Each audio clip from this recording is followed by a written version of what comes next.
In this video, we'll be installing pfSense firewall as a virtual machine in Proxmox and set up a simple network. Before we start, here is a netgate documentation in virtualizing pfSense with Proxmox VE. This includes creating the network interfaces for LAN and WAN, and it has recommendations for the specs of the VM. Check the link in the description. First thing we need to do is to download the pfSense Community Edition. We'll go for the latest stable version 2.7.2. Select AMD 64-bit for the architecture and choose the DVD image ISO installer. Select the closest region for the mirrored server and just click download. I have downloaded the ISO file already and uploaded the file as well to the mounted USB flash drive named ISO files. Please check my previous video posted in the description to review the process of uploading an ISO file. Let us go ahead and proceed creating this VM by right-clicking the Beelink node and select Create VM. Under General tab, we'll leave node and VM ID as it is and name this VM as pfSense. Nothing to select here in Resource Pool, and we'll click Next. Under OS tab, select the pfSense ISO file. Linux will be the guest OS type, and select 6.x-2.x kernel for the version. Under System tab, we'll change only the graphic card to Spice and leave other settings as it is. Then go to Next. Under Disks, I'll select VirtIO block for the bus/device, local LVM or local storage for the storage, 32 gig for disk size, write back for cache, tech disk card, and the Next. Under CPU, I assign 2 cores and the type is host. Host to match the CPU on the hypervisor hardware. Under memory, I set it to 8 gig. Under network, our only option here is VMBR0 and leave the VirtIO para Virtualize for the model. We'll just click Finish to confirm the allocated specs for this VM. We have now a new entry here for the pfSense VM. Going to the hardware section of this VM, we can see that it has only one network device, Net0. Is this enough to set up this pfSense firewall? The answer is no. A router or firewall in general need to have at least 2 network interfaces. One for LAN, where the internal network or private IP addresses resides. Second, for the WAN to get internet access. Allow me to illustrate this to explain further of what I'm going to set up here. This is my hardware, which is a Beelink MiniPC Serve 5 model running Proxmox with a management IP of 192.168.8.250. As you can see, it has only one physical Ethernet port and is named ENP1S0. From this port, it is physically connected or cabled to the router with a gateway IP of 192.168.8.1. I have a physical PC on the same 192.168.x network for managing Proxmox. ENP1S0 is virtually connected to VMBR0. How does this happen? What is this VMBR0? VMBR0 can be thought of as a virtual switch, hence the representation of a switch here. By default, VMBR0 is auto-created and ENP1S0 is associated or linked to it. You can find ENP1S0 and VMBR0 by clicking this Beelink node and going under System, select Network. VMBR0 is a Linux bridge type, which is, again, think of this as a virtual switch and is associated or linked to the physical interface ENP1S0. Here is the web management IP of Proxmox and gateway IP of the router. ENP1S0 is again by default linked to VMBR0. Going back to the illustration here, this pfSense VM's network interface net0 is also associated or linked to VMBR0 as we saw during setting up the network for this VM. And thus net0 is virtually connected to VMBR0. So the whole purpose of this VMBR0 is to interconnect any physical port or interface and virtual interface from the VM as if they are physically connected. Let me point out that this part of the router is the LAN zone. From pfSense perspective though, this part here will be the WAN zone. Let us put a label here for WAN.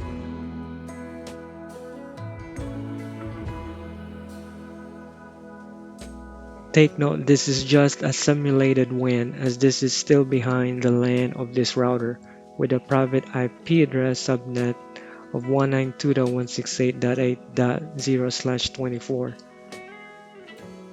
This WAN interface or net0 of pfSense here will obtain a DHCP IP address in this network range 192.168.8.x from DHCP of the router. So what is missing in pfSense firewall? A LAN zone, right? Let me move this line to the right side so we can have some space. So here is what we're going to do. First, create a virtual switch and name this VMBR1.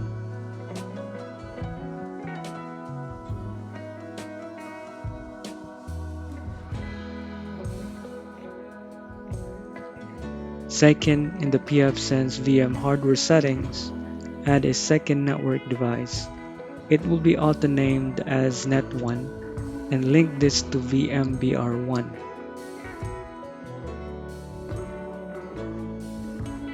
Once we installed pfSense, it will get an auto-assigned IP address of 192.168.1.1 for the LAN.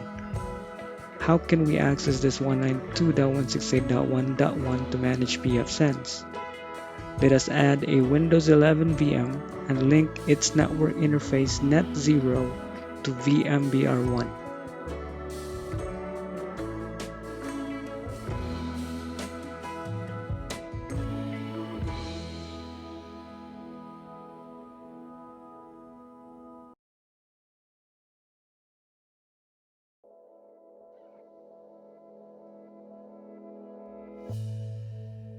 When this pfSense is up and running, it will provide an IP address through DHCP to this Windows 11 VM in the 192.168.1.x/24 subnet range, and this Windows 11 can then reach 192.168.1.1 to manage pfSense.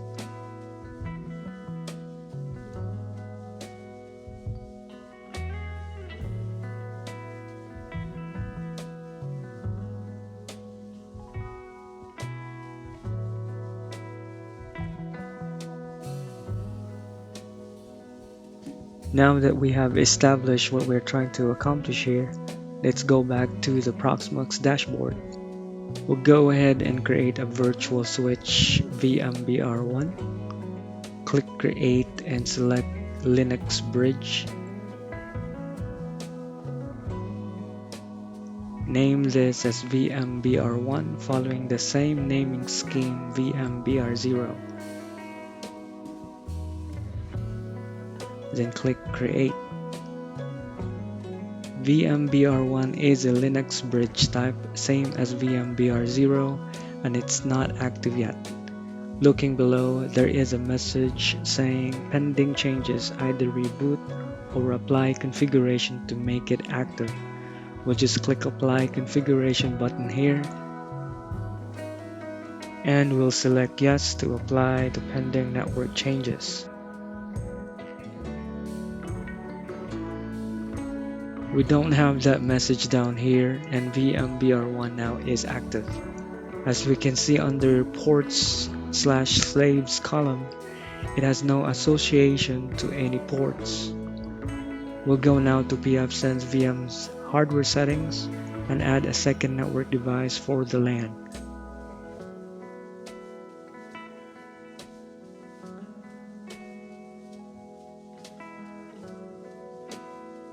This time we'll select VMBR1.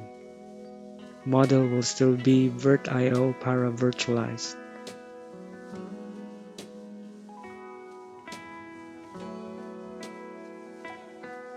As you can see, the second network device or interface is auto-named as Net1 and is linked to VMBR1. This will be for LAN, while Net0 is linked to VMBR0 and this will be for WAN. Let us proceed with pfSense installation then.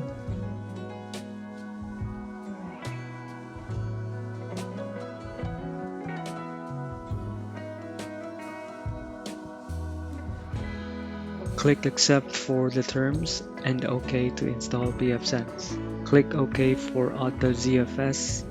Proceed with installation. We'll OK here for Stripe No Redundancy. Check the box for VirtIO block device and click OK. We'll go with Yes here to format the disk and install pfSense.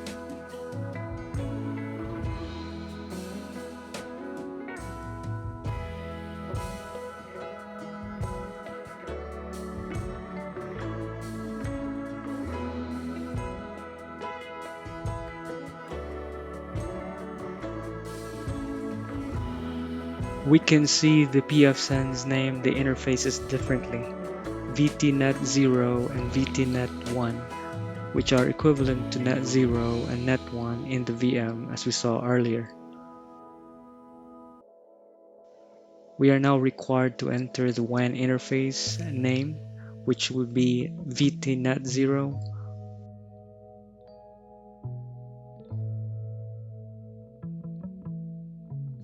For the LAN interface name, enter VTNet1.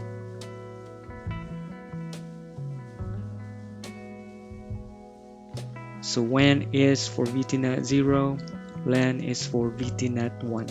Go with Yes to proceed.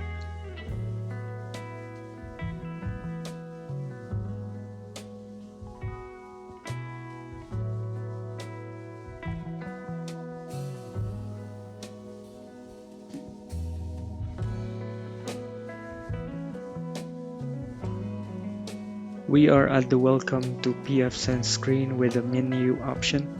From here we can view the WAN VTNet0 as a DHCP assigned IP address of 192.168.8.114, while the LAN VTNet1 is auto-configured with a static IP of 192.168.1.1. Going now to the Windows 11 VM hardware settings, we need to set the network device Net0 to VMBR1. As you can see, it is still in VMBR0. Edit the network device and change it from VMBR0 to VMBR1. Click OK and start this VM.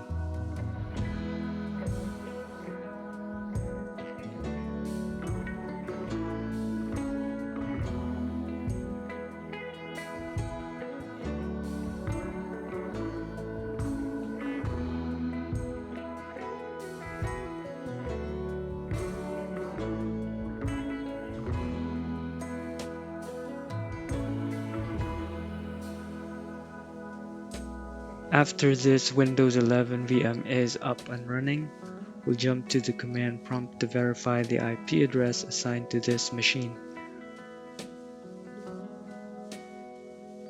It obtained a DHCP assigned IP address of 192.168.1.100 with gateway IP of 192.168.1.1, which is the same as the pfSense LAN IP.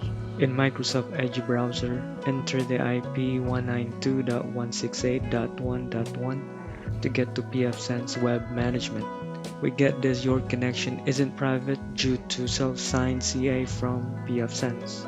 We'll click Advanced and continue. To sign in, enter admin for the username and the default password is pfSense. We are greeted welcome to pfSense, and we'll just complete the setup wizard. I'll leave the host name as pfSense. For domain, I'll change it to pfsense.local.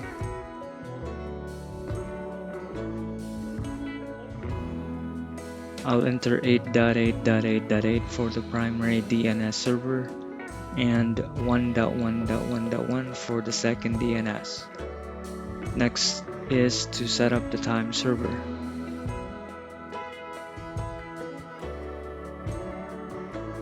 For this setup, to configure the WAN interface, I'll leave it as DHCP and everything else as default. We'll just scroll down and hit next.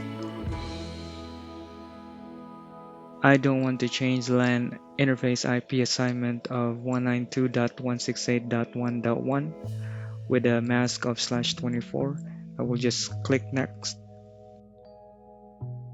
I'll enter my preferred admin password.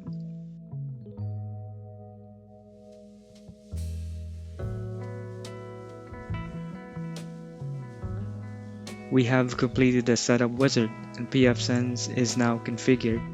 We'll just click finish here.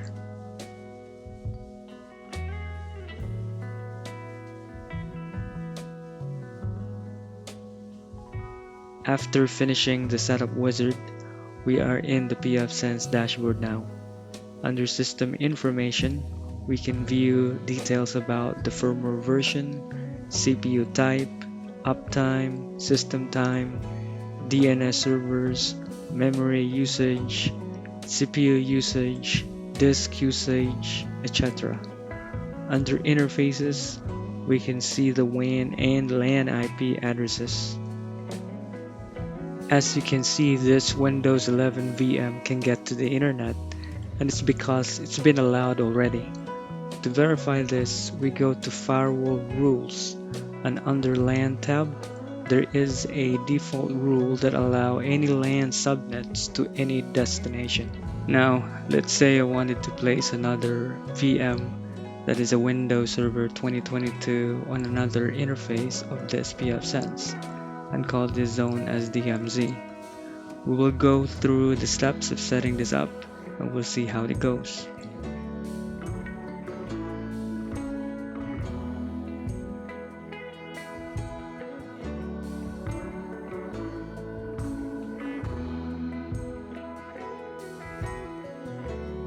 It will be the same steps of what we did earlier when adding a LAN zone.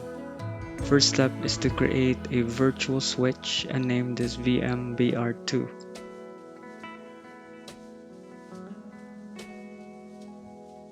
Second step is to add a network device in pfSense, which will be auto-named net2, and link this to VMBR2.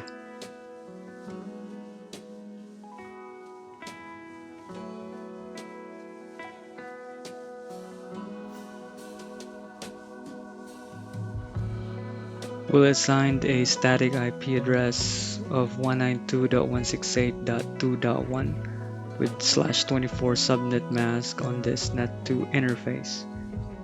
On the server 2022 VM, net0 will be linked to VMBR2.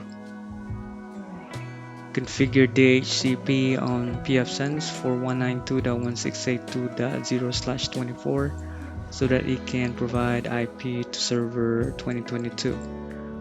We'll also create a firewall rule to allow the 192.168.2.0/24 network to any network. Back to Proxmox, click Beelink node and select network under system. The same process when we created VMBR1 earlier, but this time we'll create VMBR2. Looks like Proxmox auto-populated this already. We'll just select create and apply the configuration.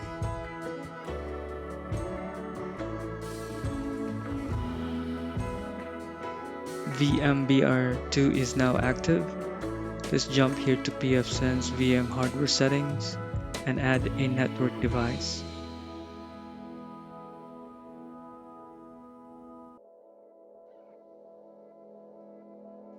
select VMBR2.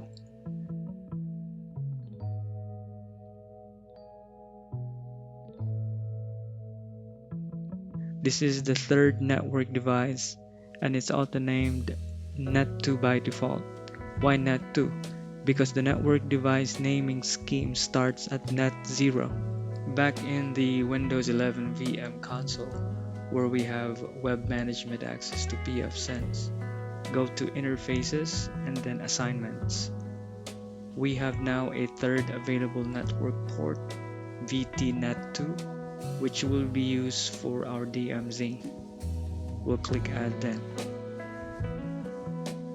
The interface is auto-named OPT1. Let us change this name to DMZ. Change description to DMZ. Tick Enable Interface. Select Static IPv4.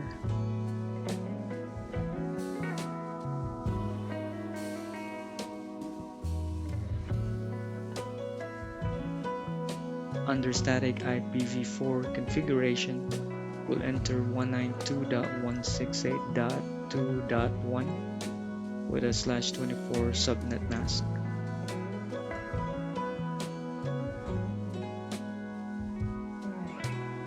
Then let's click Save. It says in here changes must be applied to take effect, and don't forget to adjust the DHCP server range. We'll apply the changes and then set up DHCP server for the DMZ. We'll go to Services and select DHCP server. There is a banner message saying end of life here, but we'll ignore this for now. The DHCP server for LAN is already configured by default. Let us select DMZ and check this box to enable DHCP on the DMZ interface. Add an IP range for DHCP pool. I'll start at 192.168.2.100 till 192.168.2.200.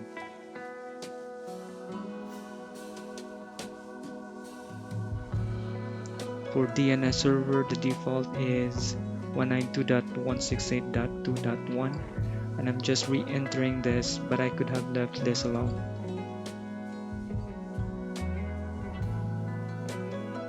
Gateway IP is 192.168.2.1. Leave everything else as the default and save the configuration. Then click Apply Changes.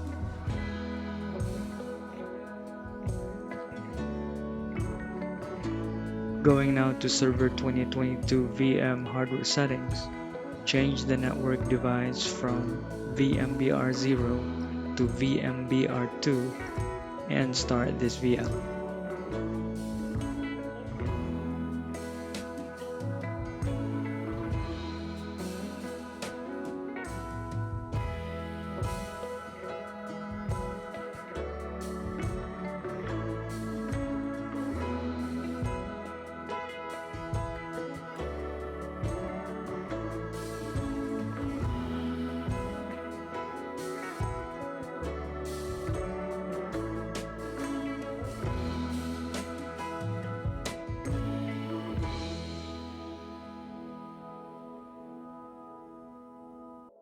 Clicking at the network icon at the bottom right corner here, it appeared it detected a network.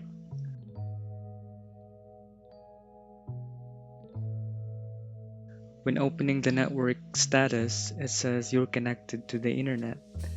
Verifying the IP address here.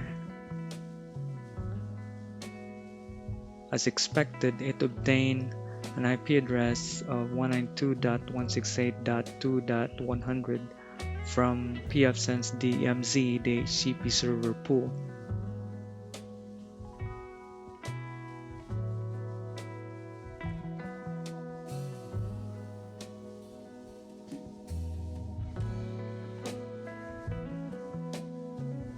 When opening Edge browser and going to google.com, it says you're not connected.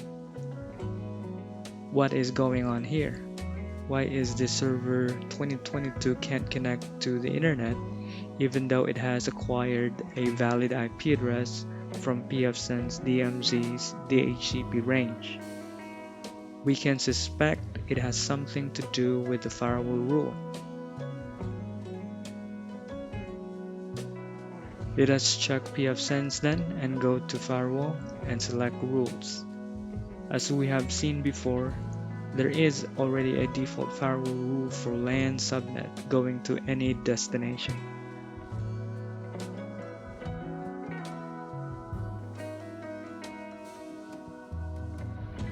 Under DMZ, as we can see, there is no rule defined yet. All incoming connections will be blocked by default until a pass rule is added. Let's add a rule then. For action, we'll leave it as pass. The interface is already set to DMZ. For protocol, we'll set this to any.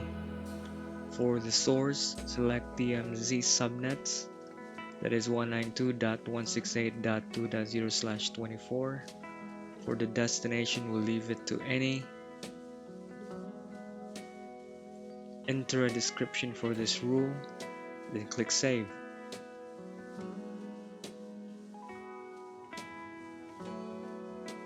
Before we apply the change here, we can review first the newly added firewall rule.